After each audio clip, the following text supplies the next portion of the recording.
When you eat fruits. That's so random. Imagine No, but the beginning of a podcast. No hi, no nothing, just when you eat fruit. We don't have an elevator pitch. We're like, just listen to us talk for 20 minutes and you'll understand why this podcast is called The Mindful Chaos. Yeah, this guy's a therapist, guys. I just offended everyone. You're gonna get canceled. What? The podcast that serial killers hate. Chaotic. Okay, and cut. When you eat fruits, Yeah. Are they always from your parents? No, they're from trees. No, but actually, you know what? After moving out, I realized I eat less fruits because I don't have my parents. I don't have my mom cutting me fruits. Yeah, same. And then when they came to visit me in Australia, they were like, have you been eating fruits? And I was like, no, it's expensive and I don't cut them. Technically, you don't need to cut fruits to eat it, okay? So that... Oh yeah? Try eating a durian without cutting it. Just crack it with your hands. Yeah, sure, okay. But yeah, why is that? How come we don't eat fruits anymore if our parents don't cut us fruits? But also, why do they always give us fruits? That's true. What is it about fruits and Chinese people? Yeah, they don't say like, how are you? Like, how have you been doing, right? They're just like, have you been eating fruits? Yeah, or food in general. Oh, that's true. Like, right, that's a greeting. Drink, like the soup. Like, have you eaten yet? That's like, how are you? That's Australian, how are you? Yeah, good day, mate. Good day, mate. It's like, have you eaten yet? What? Yeah, that's true. Yeah, we don't say that to our friends. Like, hey, what's up? Have you had lunch yet? Yeah, we don't. That's weird. Yeah, but with our parents, they're always like, "Did you eat yet?" Okay, when you been drinking soup. When you host your friends at your place, do you cut fruit for them? Ooh, I don't cut fruits for them. If I do serve fruits after dinner, it'll be like grapes or raspberries or blueberries, a watermelon to see who can chop it with their hands. I serve like grapes. Like I wouldn't peel an orange for my friends. Oh, you wouldn't? I would. Really feels oddly intimate. It is very intimate, especially when you sneeze in your hand before. Ew, gross! What? David's friends, if you guys are listening, never eat fruits that he has to peel. Like a banana? Like, why would I peel a banana with my friends? That's weird, man. Right? Like anything that you have to peel, or even an apple. You wouldn't slice up apples for your friends. Maybe. You just hand them the whole apple. If it's a group setting, it's weird to hand one apple out to one friend. I like you only. Here's an apple. Wait, so why parents? Is it like they were raised like that? So it's just a generational thing. So when we become parents too, we're gonna end up cutting fruits. I think I would, but my grandparents were poor, so I don't think they could afford fruits for my parents. Oh, then what do you think? Well, okay, I think. Like I was saying, like peeling an orange feels kind of like an intimate thing that you would do. Okay, yeah. Weird. Yeah, but I feel like especially moms, they're just so used to doing it and then like shoving it in your face and be like. Maybe that's why. Maybe they're used to doing things for their kids, and so fruits are like annoying to eat for some reason in their brains. Yeah. And they're like, I gotta make it smaller to fit in their mouth. I mean, it's true. We both agree that after moving out, we have stopped eating as much fruits. And fruits don't taste as good when it's not cut up by someone else. That's also true. Or maybe it's because, mine's not in a cup. So mine gets like, I get assorted. I get like 3 or 4 types of fruits in a cup, and it's arranged by like sweetness. So you got the top is like apple, so you eat apple first, and then you eat like orange, and then it's like, I don't think your mom's cutting it for you. Sorry to break it to you. She's getting it from the supermarket. It's already packaged up like that. That explains a lot. I don't know why. For some reason, that just makes me jump to the conclusion and be like, they don't love you, David. Wow. If they're not cutting the fruits for you. If they're not cutting the fruits for you, they don't love you. Wow. So it's a love language now. It's a whole love language. I think it's a love language. I think especially for Chinese parents, right? Not even Asian, because I don't really know what an Indian household would be like, but definitely for Chinese. Yeah, I think them serving fruits is their way of saying like, I care for your body, I care for your health. I agree. So I love you. To be honest, it was really nice when I studied late. And then whenever I studied or worked late, they would just hand me like a platter of cut fruit. And it's like, Oh, that's really nice. It was like a ganbatte kind of like thing. Yeah, which means add oil. Oh, yeah. So, continue. Yeah. Add oil doesn't even make sense to our English listeners. Yeah, I was like, add oil doesn't make sense either. That sounds like arson to me, mate. Yeah, go burn that school down, son. If you fail, just burn them all. That makes no sense. I've learned to stop saying add oil when I move yeah, you're right. Because it makes no sense. Is there an equivalent? It's just like there's no, it's not even like good job. Break a leg, but yeah, different. It's more like keep doing what you're doing and you'll get what you achieve. Wow, that was wordy breakdown of that's. Oh no, but it's more like I support you. Yeah. I agree. So they're like, here are the fruits. Yeah, I can't. You. I don't know how to help you. Here's the only thing I can do. Here's the best thing I can do. Yeah. Then I think it's definitely a love language. Yeah, I think it's a act of service because it's cutting fruit. Why is it universal for Chinese parents? Like, where did they all pick this up? From Chinese parenting school. Wait, do I need to? Have you signed up? No, because I don't want to pass everything to the next generation. So is this episode about generational trauma or? Oh, wow, did we jump? Okay, I guess that's where we're going. No, but I think it's definitely like a Chinese thing where they do like they take action rather than they say it. Yeah, for sure. I totally agree. And I think even in when you watch TV and you watch movies, it's always cutting fruits as well. Yeah, for sure. It's always food related for Chinese parents. Yeah. So my grandma, funny story. I used to go to my grandma's place every Friday in primary school. And so her love language for me was buying me food and stuffing it in my mouth. And one time I really remember is I was just sitting there watching TV. She was like, "Are you hungry?" I was like, "No."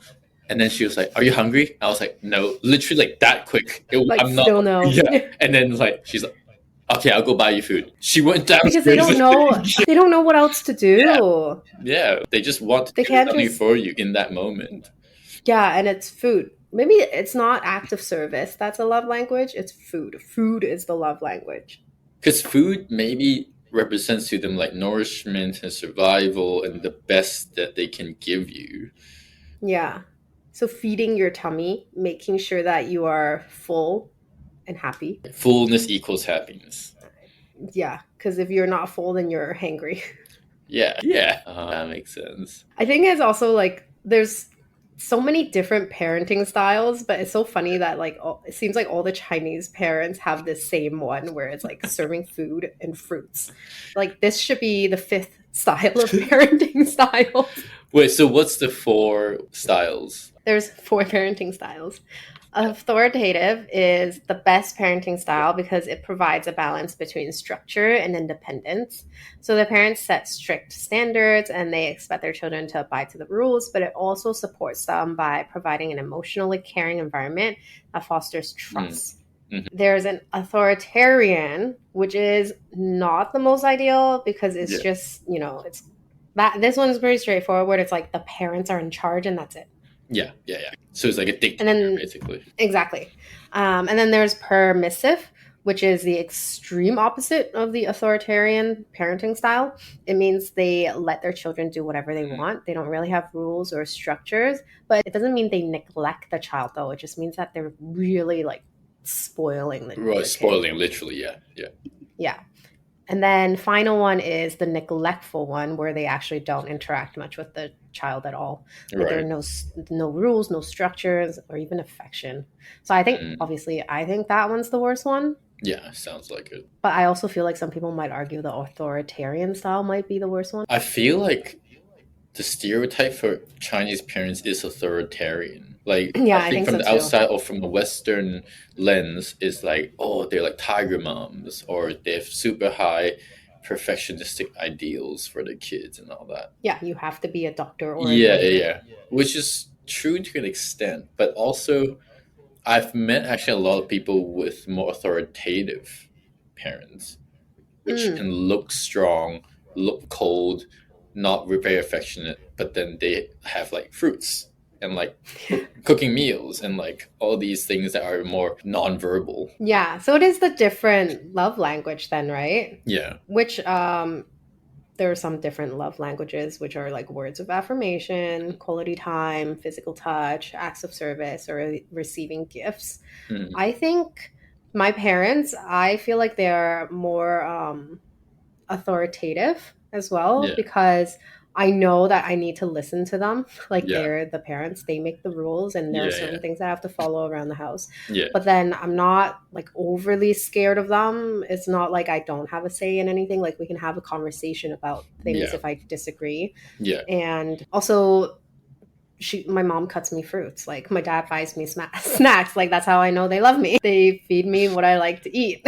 Wait, did they need you to be a doctor or a lawyer? Or... No, so that's also like they would love it if that's what I chose, but they were very much like, you choose whatever you think will make you happy and that you want to study. That's the same for my parents. Wait, does that mean we're like outliers or? Yeah, no, we actually have. I don't know. This is not very scientific because it's two people. But I mean, feel free to prove us wrong in the comments. But I'm just saying. Let us know what kind of parenting style your parents are like. Yeah, my parents are very authoritative, but I wasn't afraid of them like ever. If anything, I was. I'm sorry, I was. If my mom and dad got angry, I was afraid of them, but not in the day-to-day sense. Right. My parents were almost never angry at me. What? I think it's because maybe you were just a good child. I was like really obedient, like studied and did everything. So more self-imposed than anything. But yeah, they were very affectionate. I think it's because they're a bit more maybe westernized, or because they're like very religious, like they're very strong Christians. So that might be like they really believe in making me feel loved. Yeah. But when you say affectionate, what do you mean by that? Is it like the physical touch? Yeah, physical touch and words and like gift giving. They were doing everything, like all the languages. Oh, wow. Yeah. Well, okay, my parents are also affectionate in that sense with like physical touch. Like I get hugs and stuff. Yeah. And my mom's very clingy to me. So we have a really good relationship. Yeah. But then with like words of affirmation, they give me words of affirmation too. Like they're not the type that like, oh, you only got 85. Like, no, neither. Get 90. Yeah, they'll be like, good job. But like also next time, maybe try for a 90.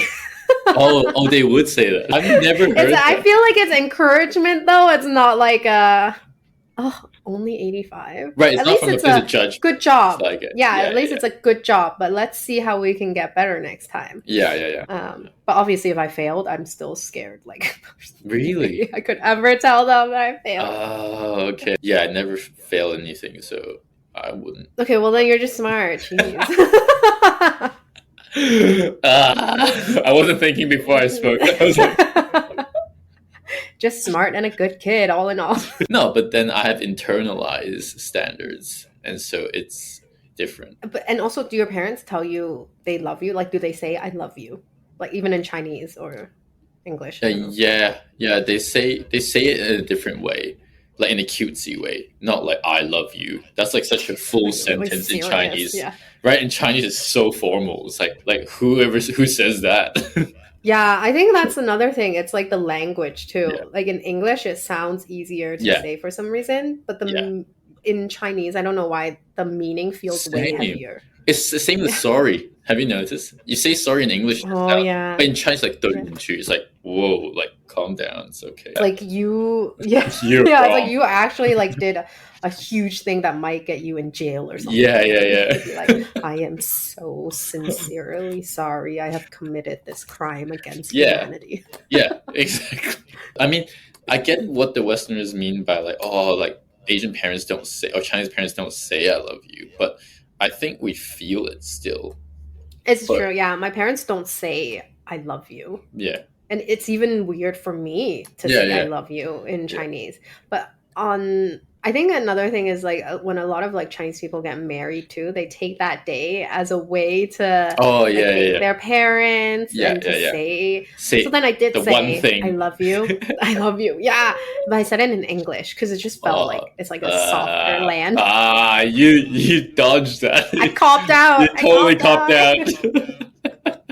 Say sorry in English and I love you in English. Yeah, because I never say, even in Chinese, for anything that I really like or love to do, I never say it in Chinese. I love this. I just say like, oh, I really like it. Yeah. Is it a language thing then? Maybe it's a language thing. Maybe it's puts too much emphasis on the love. It's like a all-encompassing love. It might be like an emotion thing. It might be how the whole culture sees and has framed and conceptualized emotions in the language. Yeah, because we also don't emote as much, I feel, or as easily as in the Western culture. Yeah, like for Chinese people. Yeah, even if you like really enjoy or love that thing, especially like my parents too. Like I know that they love each other, right? But I've never seen them say "I love you" to each other. Yeah. And like if we eat food we really like, we go like, but then we. Oh yeah, like this is really good, but I don't say I love this. Yeah. It's not like, oh yeah, best burgers ever. It's like, that's good. This bowl of rice. Oh I love it. Yeah, but in English you do say it. You're like, oh my god, this is so good. I love that. I love this place. Yeah. In Chinese, it's nice. Yeah, it's nice. It's not too sweet. Nice. Oh, it's not too sweet. That's the ultimate dessert compliment. It's not too sweet. Yeah. For context, guys, that's the ultimate compliment a Chinese person can give to a dessert. It's not too sweet. Yeah, that's how you know they love it. They don't say that they love it. They describe it in a way that you can understand that they love it. Yeah, exactly. And there's research that also proves that. In this one research that's actually called "Do More, Say Less," and then it says saying "I love you" in Chinese and American culture. So Chinese respondents were not only overall more reticent than Americans in their love expressions, but differed from Americans in avoiding "I love you" expressions with family, especially parents. So like exactly what we were saying, like we don't say "I love you" as much. And then one of the reasons that the Americans provide it more often related to the inherent importance of saying "I love you." Oh, so they feel like saying the words "I love you" like means more than actually, the nonverbal actions. But like we were saying, like the Chinese, like we think the nonverbal actions means more than saying the actual word "I love you." Yeah, I mean, it's funny because when I guess when I look at American families or Westernized ones, they kind of kick their kids out of the nest by 18, 19. And then, but they're like, "I love you, bye." Yeah, but I love you, but like, no, see ya. But then Chinese families, we don't say "I love you," but then you can stay here forever. Yeah, they're like, please don't move out. Yeah, please don't move out. My mom was like, you don't have to get married. You can live with me forever. And I was like, whoa. I mean, that example would be a bit. But yeah, don't need to pay rent. I mean, you can, but like, it's not even expected. But we give allowance. Yeah, we do. Yeah. So I think that's also a difference between Western culture. I don't think the children give allowance. That's the filial duty, though. It's like another aspect of a Chinese family.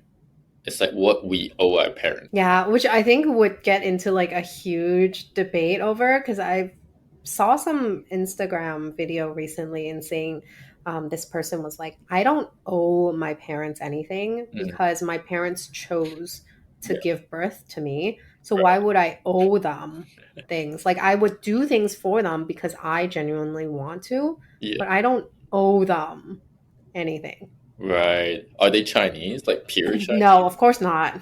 Yeah, who would say that? Like your parents would just smack you, which is another thing that's allowed for Chinese parents. Yeah, they would easily smack you. They would still give you fruit after, but they would smack you. But they'll smack you first, yes. But I agree with you. I think like it's the Chinese cultured way that we're brought up that we feel like, okay, like I also don't think it's like an owing thing, but we definitely want to pay back our parents by the support and them raising us up and it's gratitude as well. But in our sense, like in their eyes too, they don't want to hear us say "I love you." They want us to give them money. Oh yeah, they want action. They want tangible love. Don't tell me you love me. Show me the money. Where is the monthly allowance? Yeah, which makes them sound so like shallow, but actually I know that a lot of the parents, like they take the allowance from their kids, and then they also put it into a savings account for the kids later on, just in case if anything happens. Yeah. Because in Chinese culture, I think Chinese parents are acutely aware of their will and where all their belongings go. I also do feel like maybe our next generation of Asian/Chinese parents will be more open to saying, I love you. Yeah, yeah. I mean, I've practiced that much more since moving here with my friends. Like with my male friends, it's like Australians are so easy to say, love you, man, or like just making it very casual. And then I'm saying it more. And I definitely, with my kids, can imagine just saying that and not making that such a huge deal. Same for me. And maybe it's because we're saying it in English again and not in Chinese. Yeah, Chinese is so weird. Yeah, it's really weird. I don't understand. But even for me, like saying I'm sorry, like I say it so much more now. But when I was a child, if my mom told me to like apologize to someone, oh my God, I thought that was like, I'm like convicted. I'm in huge trouble. Yeah, it like ruins my life because I've admitted I've done something wrong. Wow. Okay. It was a huge deal. It was a huge deal. But now I'm like, oh, okay, I understand. Like saying I'm sorry is just apologizing for my actions, which is a normal behavior. But it doesn't have to like go into my life record. Yeah. I'm glad you've come to that as an adult. So it is definitely easier to say things like I love you and I'm sorry. But do you think you have a different way of showing love to your parents than to your friends as well? Like you just said, like it's so much easier to say I love you. Yeah, to your it's different now. For sure. But would you say it to your parents now, even if it's easier? No, I just don't say it to my parents. Yeah. And what's your way? Actions, probably. Yeah, I think same.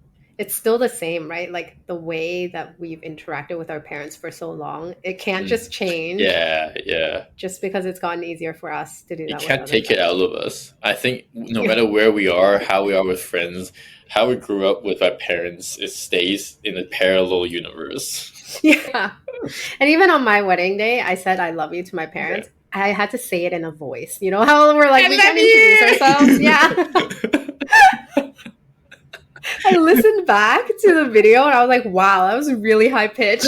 Wow. Your body was rejecting it. It was like, wow, what is this thing you're saying to your parents? What is this emotional like? You start choking like. Yeah, how are you verbalizing this? I've thought about saying it at my wedding, but that's about it. I'm sure you will when it comes to it. Yeah, when it comes to it. Yeah. Yeah.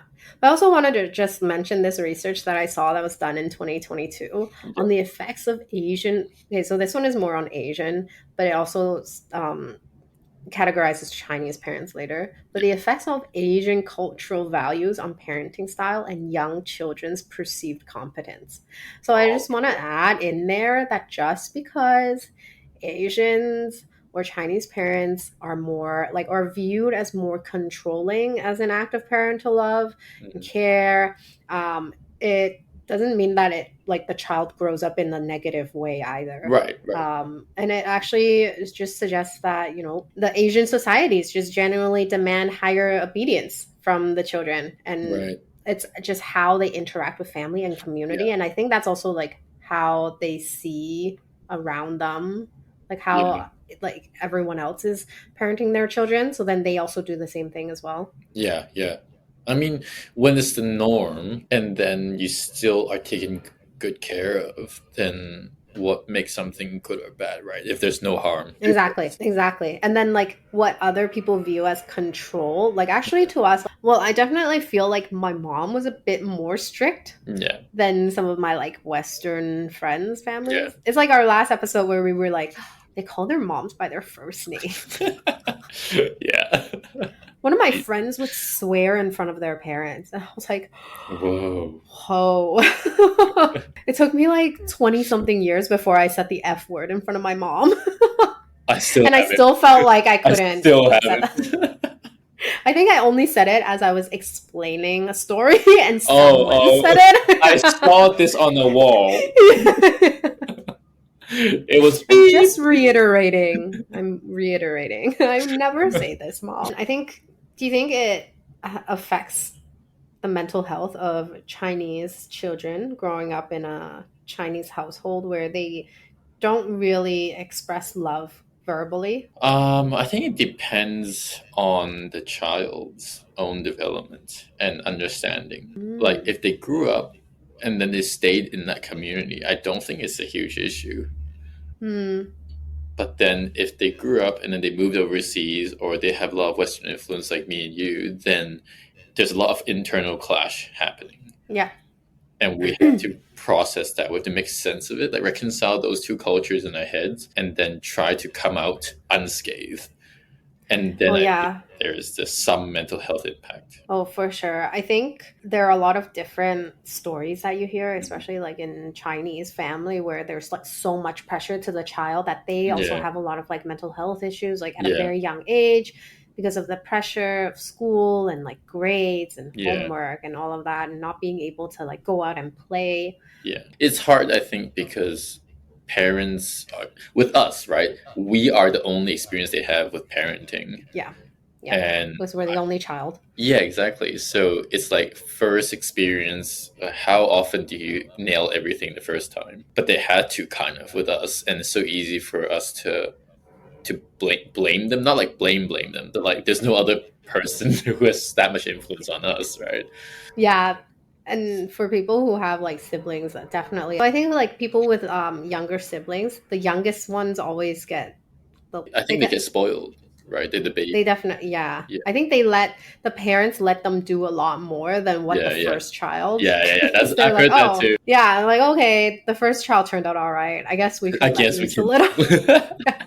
And then they actually don't turn out all right. So. Yeah, because the youngest ones are always like, how come I don't have the attention? Yeah, oh man. It's complicated. It's like a family constellation thing.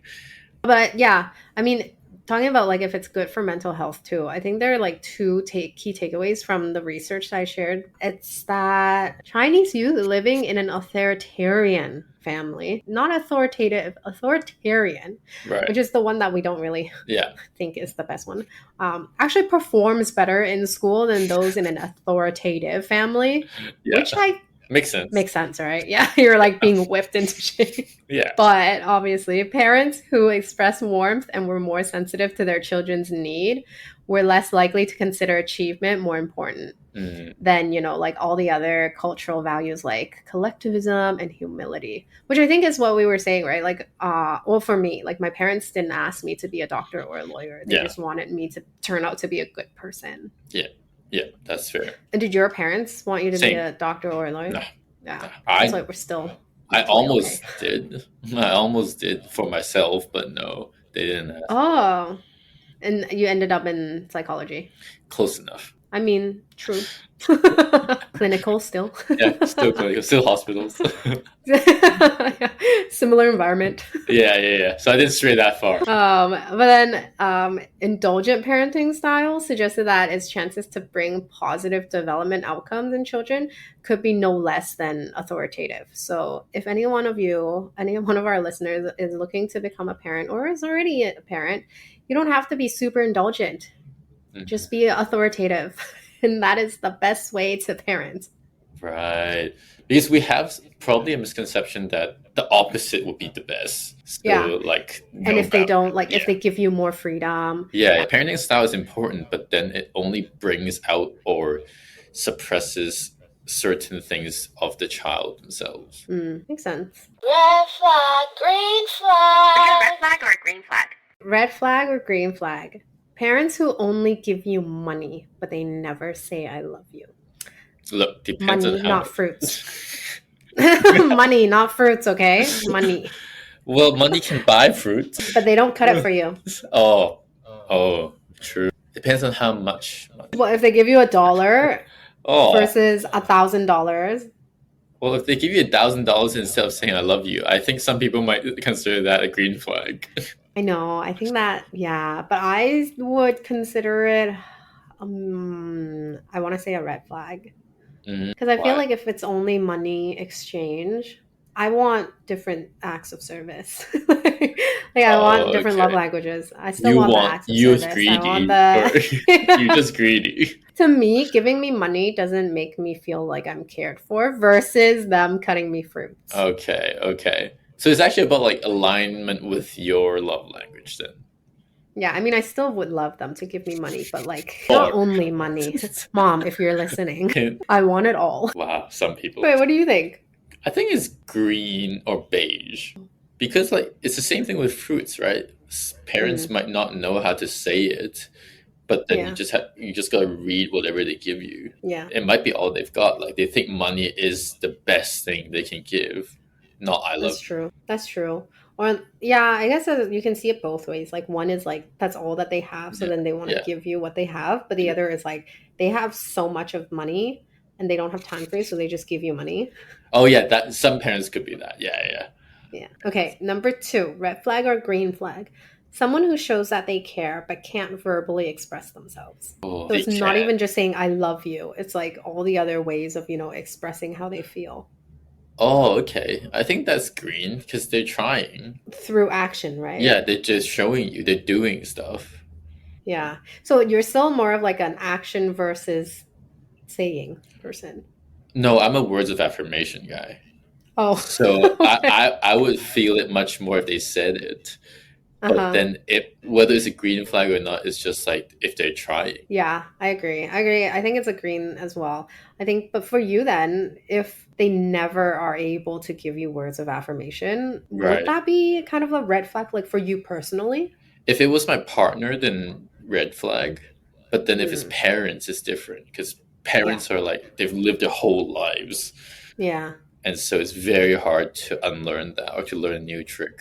And I would give them that much like leeway or buffer. Yeah, and you already have established that trust that that their actions actually equals the words of affirmation. Yeah, exactly. What's yours? Is that green? I think it's a green flag. Yeah, I think there are people who aren't able to express themselves, but then if they're showing it through action, it means way more. Like there are some people who are so good at expressing themselves and there's no action and you're like, hey, I'd love to meet up. And then 6 months later. Exactly. Third one, red flag or green flag. If your partner says no to your parents' fruits.